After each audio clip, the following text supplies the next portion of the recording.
Fala galera, bem-vindo à disciplina Resistência dos Materiais. Eu sou o professor Pablo e vou estar finalizando aqui a parte de propriedades dos materiais. O que é interessante é que a gente começa a entender o que cada material influencia naquele meu projeto, o que ele me dá de característica para eu trabalhar com ele, né? E aí a gente viu o gráfico de tensão e deformação, cada material vai ter um dele, e o que a gente vai ver agora é o que eu posso tirar desse gráfico para eu trabalhar. Além daquelas tensões de ruptura, tensão de resistência mecânica, né? Até onde eu posso aplicar carga na zona elástica, né? Essa unidade é referente ao capítulo 3 do Hibbeler, tá? Propriedades mecânicas dos materiais. E ainda relembrando, a gente viu o diagrama tensão-deformação, zona elástica, zona plástica. Zona elástica, qualquer carga que eu aplico até aqui e solto, ela volta. A maioria dos projetos estão aqui dentro dessa zona, por isso é importante conhecer esse meu material. Além disso, o que eu tenho aí de característica dele, né? Aqui eu tenho uma zona que é proporcional, vou estar falando disso agora, referente à lei de Hooke. Tá? E na zona plástica ela é dividida em três partes, três regiões principais. Escoamento, que é onde começa a deformação, a carga nem precisa aumentar muito, tem o escoamento acontecendo. Endurecimento por deformação, que eu ganho resistência mecânica no meu material. E eu tenho a estricção, que é o material passou desse ponto, está condenado. Diferença é que aqui, exceção por ter redução de área, né, a tensão tende a cair. Aqui, na verdade, a área, por reduzir, quando eu coloco isso no gráfico, né, a tensão sobe, por isso que a tensão sobe. Aqui eu não levo em consideração essa deformação da minha área, tá? Então por isso que a tensão tende a cair. Beleza, galera? Então olha que interessante nisso daí.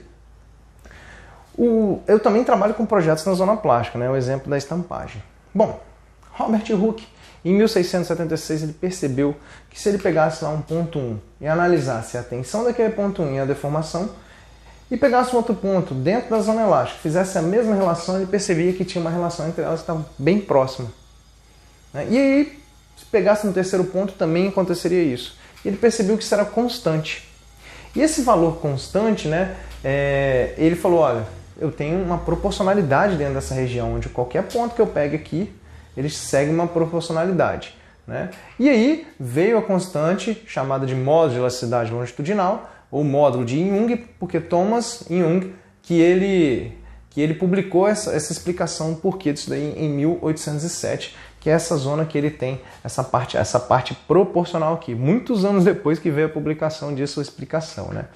E aí, galera, isso aí é conhecido como módulo de elasticidade, vocês vão ouvir muito falar, porque a gente entra em projeto em vários pontos, várias partes do projeto, a gente tem que trabalhar com esse camarada, porque está dentro da zona elástica, e as nossas deformações são proporcionais às minhas tensões. Então, se eu sei a tensão que eu aplico, eu sei a deformação que ele vai estar sofrendo. Né? E a unidade dele, megapascal, gigapascal, também em pascal, tá, galera?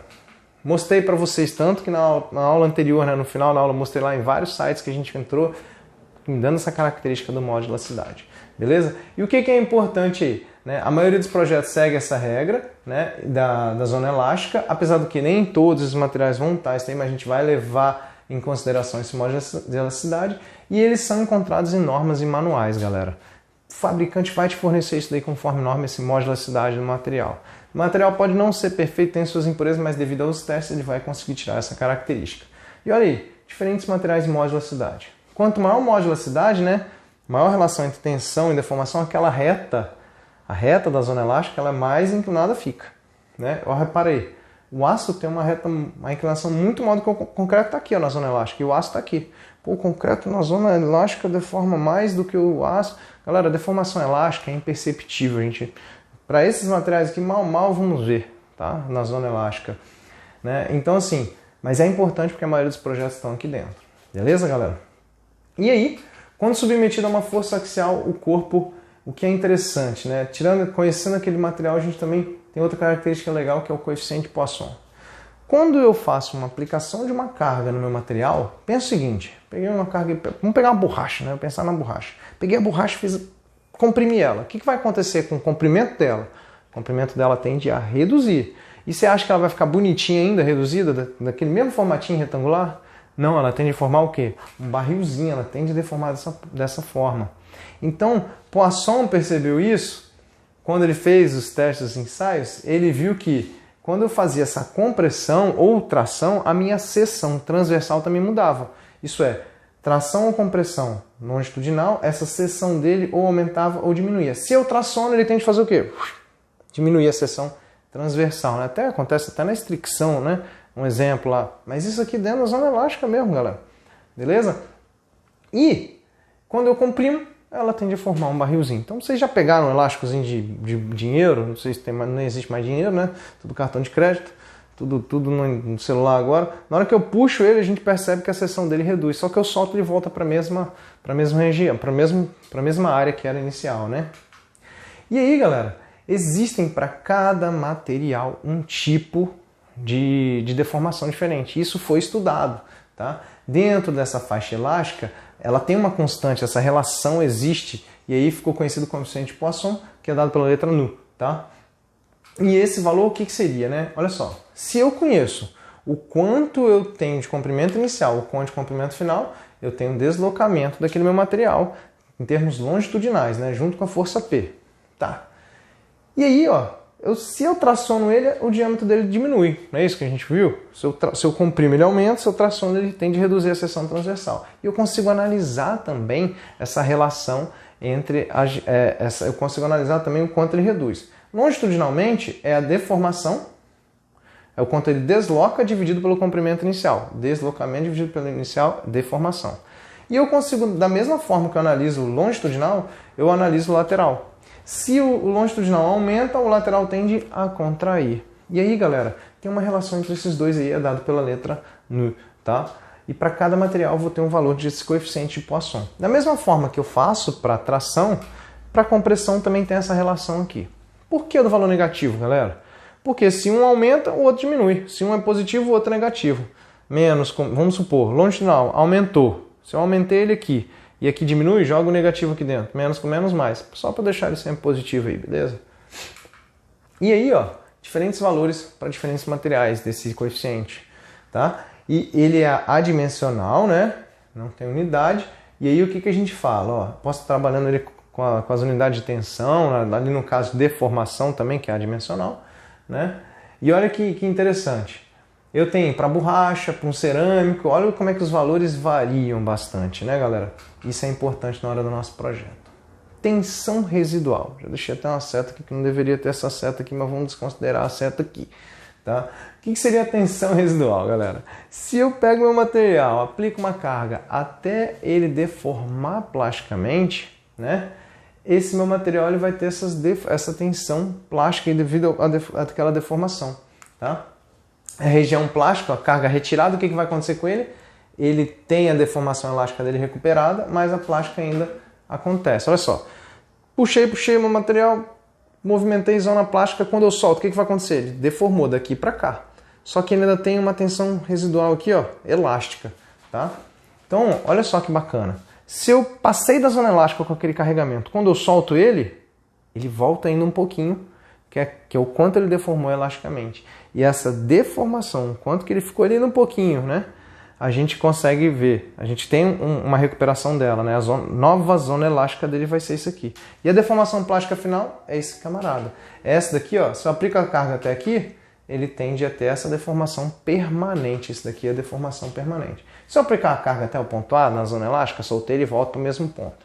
Se eu aplico até o A', que é a zona plástica, ao invés de ele ficar com a deformação nesse ponto, ele recupera uma zona, ele recupera um pouco, que é essa nova zona elástica.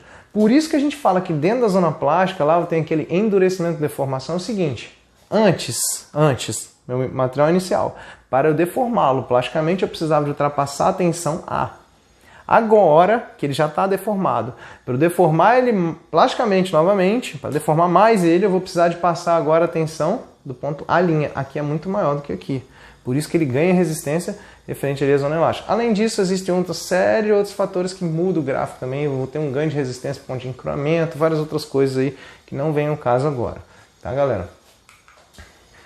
Lembrando, essas duas retas, se aqui eu tenho meu módulo de elasticidade, minha nova zona elástica vai ter o módulo de elasticidade também.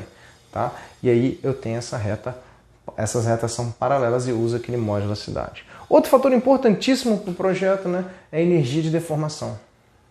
O quanto ele absorve de energia até a ruptura e o quanto ele absorve de energia dentro da zona elástica. Vocês já ouviram com certeza esse termo, resiliência e tenacidade. Resiliência é a zona elástica e tenacidade é a zona de ruptura. Como é que eu calculo? Deformação da resiliência, está aqui, ó. A relação entre tensão e deformação. Galera, calcula essa área aqui embaixo. Como é que calcula essa área? Base vezes altura, dividido por 2. Base vezes altura dividido por 2. Só que ao invés de colocar deformação, o que a gente colocou aqui? Deformação é tensão dividido por módulo da cidade. O cara só passou multiplicando aí. Então, por isso que fica tensão ao quadrado, beleza? E do vermelho, com métodos gráficos para a gente achar ele aí, tá? Bom, da mesma forma que eu tenho ensaios normais, eu tenho esses ensaios cisalhantes que a gente faz através de métodos de torção. Então, eu vou pegar o material e torcer ele. Quando eu torço ele, eu também tiro as mesmas características, galera, dos ensaios normal. Gráfico de tensão e deformação, só que a gente está olhando tensão cisalhante tal e deformação cisalhante, que é o gama. Então olha que bacana, vou tirar o mesmo esquema, lei de Hooke, né? E tiro as mesmas características que antes.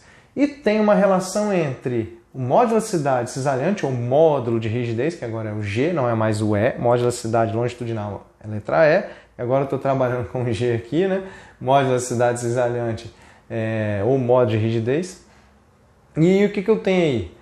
Uma relação entre elas, mas isso é só no capítulo 10.6 do Hibbeler. Mas só para vocês terem noção da relação entre elas, é dado utilizando o coeficiente de Poisson também. Olha que bacana, o coeficiente de Poisson entra aqui também nessa relação. Tá? A gente consegue dimensionar. Bom, tanto para a aula anterior, para essa aula passei os exercícios ali, seguindo os exercícios do Hibbeler, coloquei outros aí também, que eu acho bacana a gente fazer. Tá? O exemplo 2.1, tá? A gente vai tentar resolvê-los aí também. Pedi aqui para tirar vários pontos: módulo de elasticidade, resistência mecânica, deformação plástica com uma deformação de 0,2%. Tá?